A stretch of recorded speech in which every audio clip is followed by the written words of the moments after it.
Natural light isn't enough for your houseplants. Whether this is all year long or just seasonally, supplementing with artificial light can be a great option for houseplant owners. So now let's talk about how you can use artificial light to make sure your plants get enough light that they need and what to look for when choosing grow lights for your plants.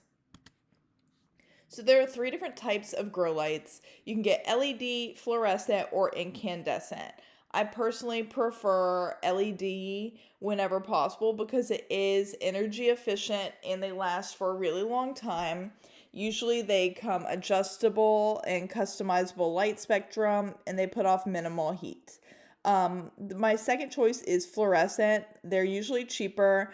These are great because they put off a little bit more heat, so they're good for seedlings, low light plants, and they come in different options. Incandescent is still available. They do put off a lot of heat. I don't know. They're the one use that I have that I do like an incandescent light for is if you can find them.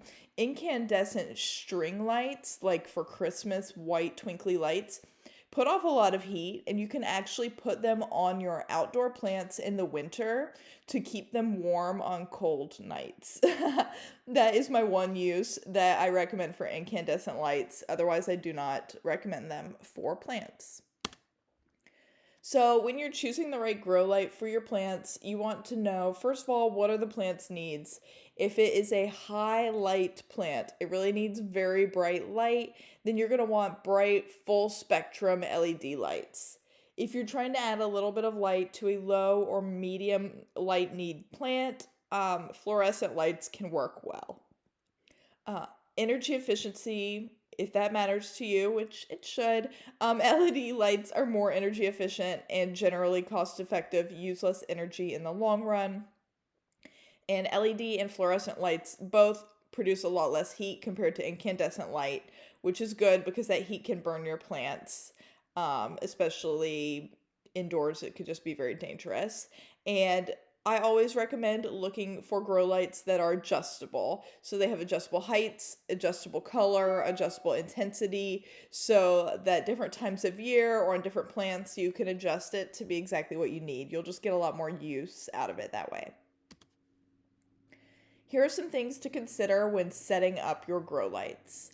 Number one is placement. So you want to position the lights above the plant, just like it's sunlight. And these can hang from the ceiling. They can go in a stand. Some of them have clips, so they could clip onto a shelf with like a gooseneck. Whatever it is, you want it to be shining down like the sun. Remember, your plants are going to grow towards the light, so if it's below or off to the side, then that can cause some weird growth on your plants. LED lights generally should be 12 to 24 inches above your plant, fluorescent 6 to 12 inches, and incandescent 24 to 36 inches. Remember, they put off a lot of heat and you do not want them to burn your leaves. The next thing to consider is duration. So we talked about this previously, but some plants want more light, more hours of light a day, and some want less. Um, and they all basically do on a nighttime. So you do not want to run these lights 24 hours a day on all of your normal indoor plants. It's different if it's seedlings you're trying to get to sprout, but for regular plants, you do want to give them a night. So ideally, you will have a grow light with a timer, or you can set it up with a timer to create like a natural photo period, like a natural day for them. For highlight plants, they often want 14 to 16 hours of light, medium 10 to 12, and low 6 to 8 hours of light per day. All the modern grow lights I've bought in the last few years all have timers on the switch, and so you can just hit the button and be good to go. Remember, when you are using grow lights, just to, as I say for every section, monitor your plants. You can read and read and read, but you need to realistically see what's happening with your plants. If they seem happy, then keep the lighting as it is. If they're seeming droopy or having small leaves, slow growth, they might need a little more light. Do try and rotate your plants whenever you can. This could be once a month, this could be every week. That will help keep them from leaning too far to one direction, reaching towards the light.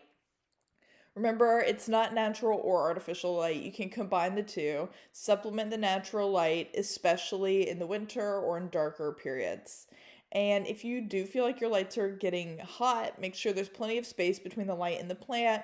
And you can put a little thermometer over there and see if it's getting like really hot. Then you probably need to move it further away or consider a different type of grow light.